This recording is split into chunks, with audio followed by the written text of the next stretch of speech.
محترم ناظرین اور ناظرات، ہمارے اسلامی دینی ملی بھائیوں اور بہنوں، آج کے اسٹریم میں انشاءاللہ ہم سورۃ الطور سے متعلق کچھ باتیں آپ لوگوں کے سامنے رکھیں گے۔ یہ قرآن کریم کی مصحف کی ترتیب کے اعتبار سے 52 نمبر پہ یعنی 52 نمبر پہ آتی ہے، اور اگر ہم نزول کے اعتبار سے دیکھیں تو یہ سورۃ نوح کے بعد اور سورۃ المؤمنین سے پہلے نازل ہوئی، اور نزول کی ترتیب کے اعتبار سے یہ 75 پہ 75ویں نمبر پہ آتی ہے۔ یہ سورہ مکی سورہ ہے،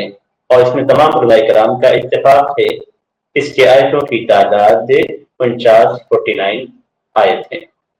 اس کے نام کے تعلق سے اگر سلف کے ہم دیکھتے ہیں تو سلف اسے سورۃ الطور کے نام سے جانتے تھے،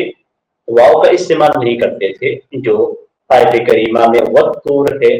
تو اس نام سے اسے موصول نہیں کرتے تھے، بلکہ طور کے نام سے موصول کرتے تھے۔ موطا امام مالک کے یہاں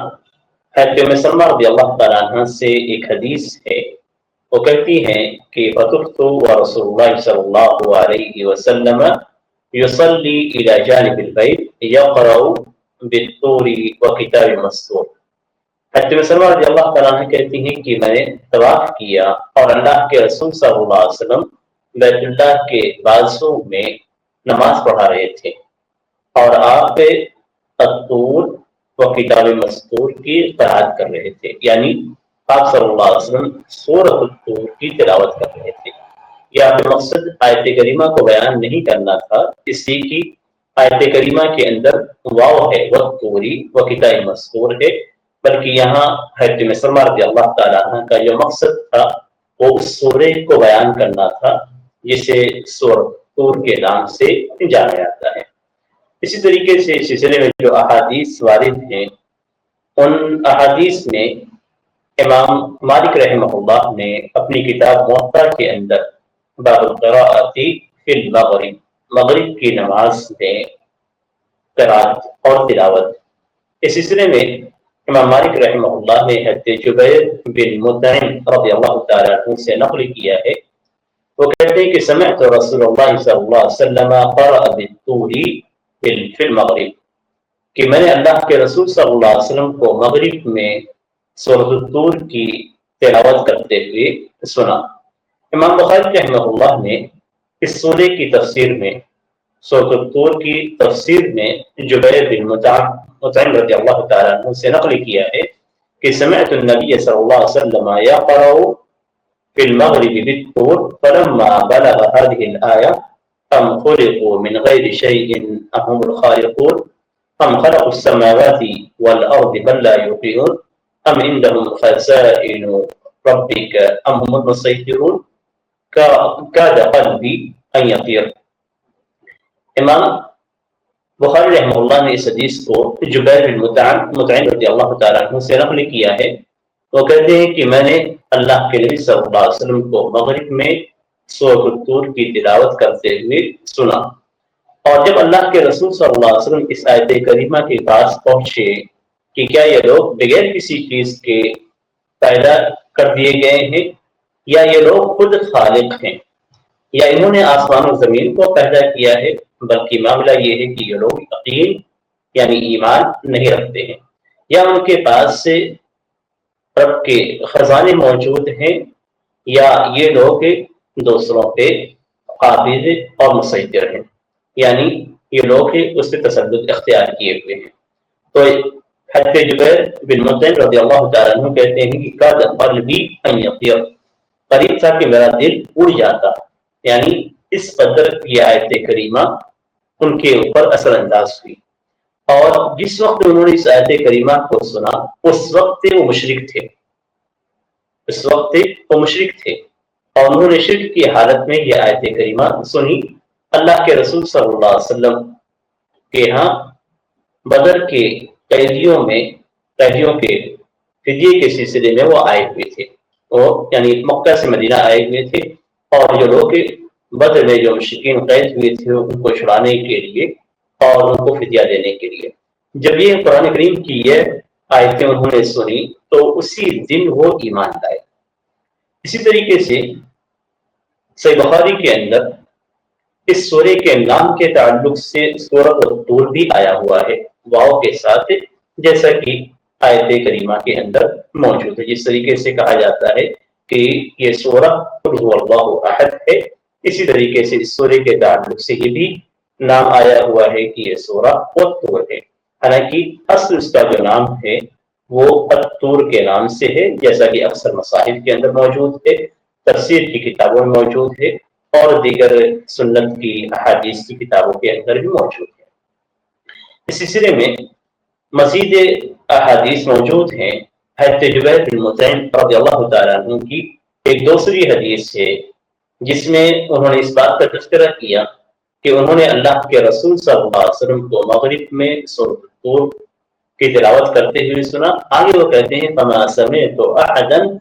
احسن صوتا او قراءة منه، کہ میں نے کسی کو نہیں سنا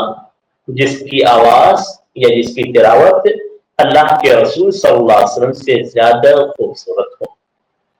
اس سلسلے میں صحیح بخاری کے اندر ہے ام سلمہ رضی اللہ تعالیٰ عنہ کی حدیث ہے، وہ کہتی ہیں کہ شکوت الی رسول اللہ صلی اللہ علیہ وسلم انی اشتکی، کہ میں نے اللہ کے رسول صلی اللہ علیہ وسلم کے پاس شکایت کی کہ میں بیمار ہوں، تو اللہ کے رسول صلی اللہ علیہ وسلم فرمائے طوفی من وراء الناس وانت راکبہ، کہ لوگوں کے پیچھے سے تم طواف کر لینا اور تم سواری پہ رہنا، سواری پہ رہتے ہوئے لوگوں کے پیچھے سے طواف کر لینا۔ تو وہ کہتے ہیں کہ میں نے طواف کیا اور اللہ کے رسول صلی اللہ علیہ وسلم بیت اللہ کے قریب قباصوں میں آپ نماز پڑھ رہے تھے، آپ سورہ الطور و کتاب مسطور کی تلاوت کر رہے تھے، جیسے کہ اس کے تعلق سے پیچھے روایت گزر چکی ہے۔ اسی طریقے سے اس سورہ کے تعلق سے حضرت جبیر بن مطعم رضی اللہ تعالیٰ عنہ کا واقعہ گزر چکا ہے۔ اسی طریقے سے ایک دوسری حدیث اس سلسلے میں ابو عبید نے روایت کیا ہے، تو وہ کہتے ہیں کہ اس روایت کے اندر ہے کہ افتتحت اسماء بنت ابی بکر رضی اللہ تعالیٰ عنہ سورۃ الطور فلما انتهت الى قوله فمن اللہ علینا ووقانا عذاب السموم، کہ اسماء بنت ابی بکر رضی اللہ تعالیٰ جو حضرت ابوبکر رضی اللہ تعالیٰ عنہ کی بیٹی ہیں، انہوں نے سورۃ الطور کی تلاوت کی جب وہ اللہ تبارک تعالیٰ کے اس فرمان تک پہنچی کہ فمن اللہ علینا ووقانا عذاب السموم، کہ اللہ تبارک تعالیٰ نے ہم پہ احسان کیا اور ہمیں جو گھر میں عذاب ہے یعنی جہنم کے عذاب سے ہمیں محفوظ کیا۔ تو ان سے روایت کرنے والے جو راوی ہیں وہ کہتے ہیں کہ ذهبت الى السوق في حاجة ثم رجعت وهي تكررها، کہ میں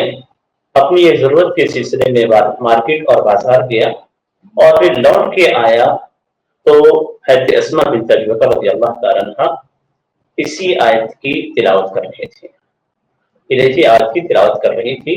کہ وقانا عذاب السموم ووقانا عذاب السموم، بار بار وہ پڑھ رہی تھی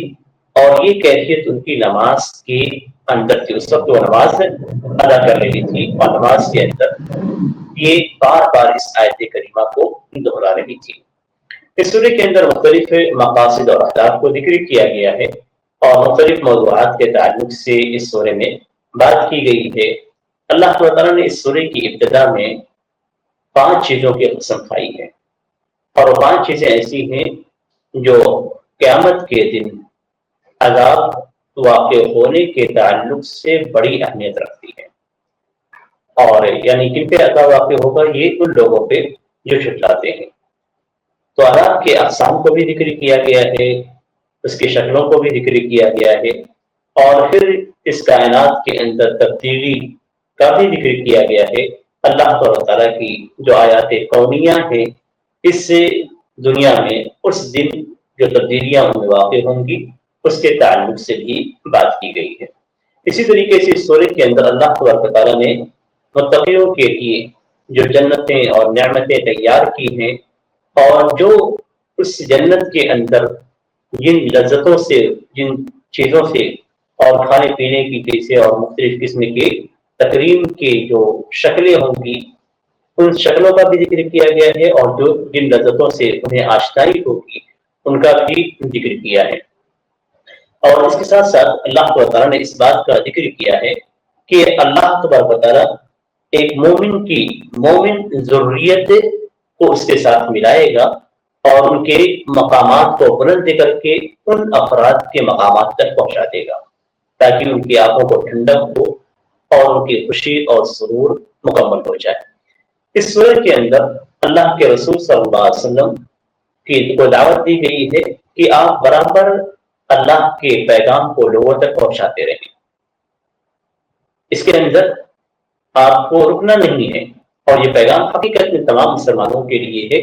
جو خاص طور پہ جو دعوت کے فیلڈ سے جڑے ہوئے ہیں، ان کے لیے اس میں دعوت بھی ہے، پیغام بھی ہے اور درس بھی ہے کہ جو لوگ دعوت کے فیلڈ میں ہیں انہیں پریشانیوں کی وجہ سے اپنے کام کو روکنا نہیں چاہیے، بلکہ کام کو برابر کرنا چاہیے۔ اور اس کی وجہ جو بیان کی گئی ہے وہ یہ کہ اللہ تبارک و تعالیٰ نے اللہ کے رسول صلی اللہ علیہ وسلم کو نبوت دی اور ان کو اللہ تعالیٰ نے عقل عطا فرمائی، اس لیے اللہ کے رسول کاہن نہیں ہے، مجنون نہیں ہے، شاعر نہیں ہے، جیسا کہ دوسرے جھٹلانے والے افراد آپ کے تعلق سے کہتے ہیں۔ اور یہی چیز آج کے زمانے میں بھی پائی جاتی ہے کہ آج کے زمانے میں افسوس کہ غیر مسلم تو کم بولتے ہیں، ہمارے اپنے مسلمان بھائی ہی دعوت کے سلسلے میں کام کرنے والے افراد کے تعلق سے باتیں زیادہ کرتے ہیں، اپنے ہی علماء پہ تنقید کرتے ہیں، اور علماء کے تعلق سے وہ یہ سمجھتے ہیں کہ علماء کے پاس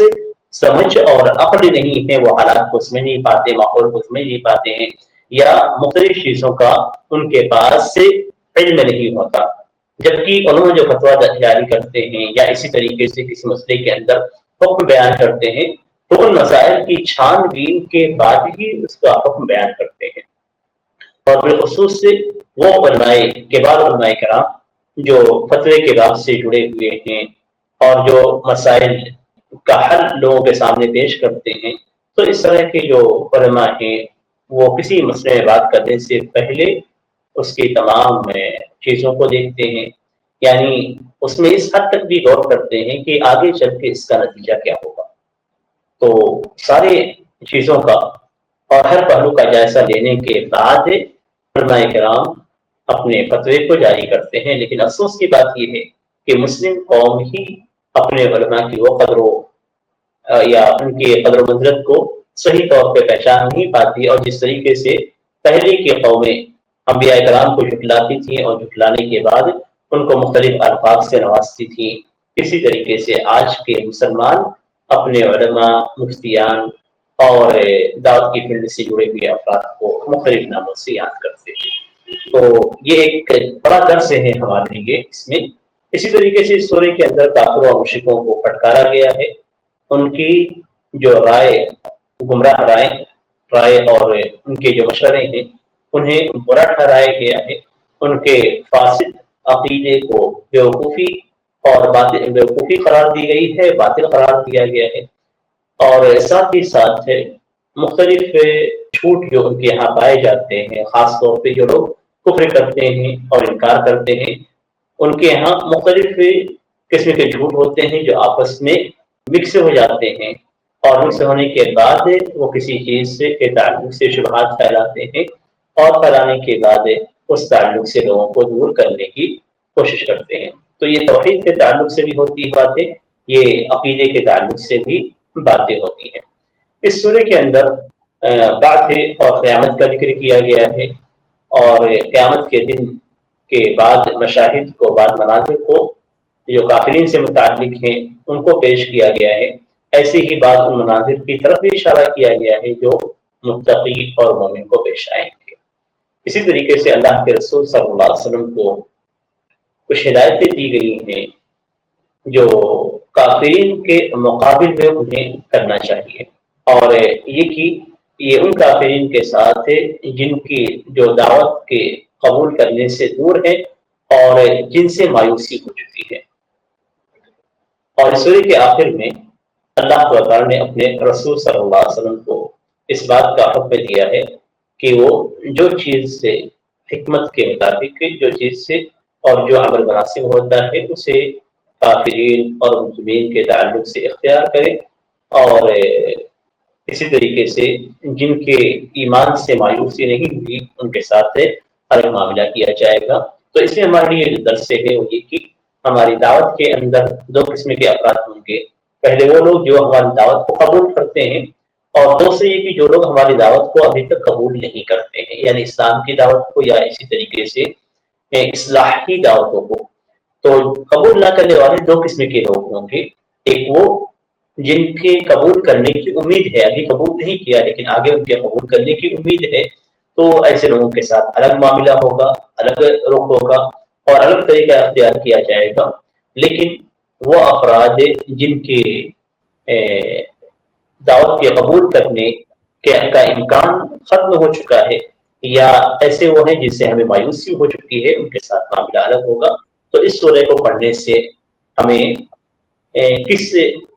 حکیمانہ طریقے سے تصرف کرنا ہے اور کیسے ہمیں کس کے ساتھ کیا معاملہ کرنا ہے، وہ چیزیں ہمیں معلوم ہوں گی انشاءاللہ۔ تو یہ اس سے سورہ کا پیغام تھا۔ اللہ تعالیٰ سے دعا ہے کہ ہمیں ان پیغامات پہ عمل کرنے اور انہیں اچھی طریقے سے سمجھنے کی توفیق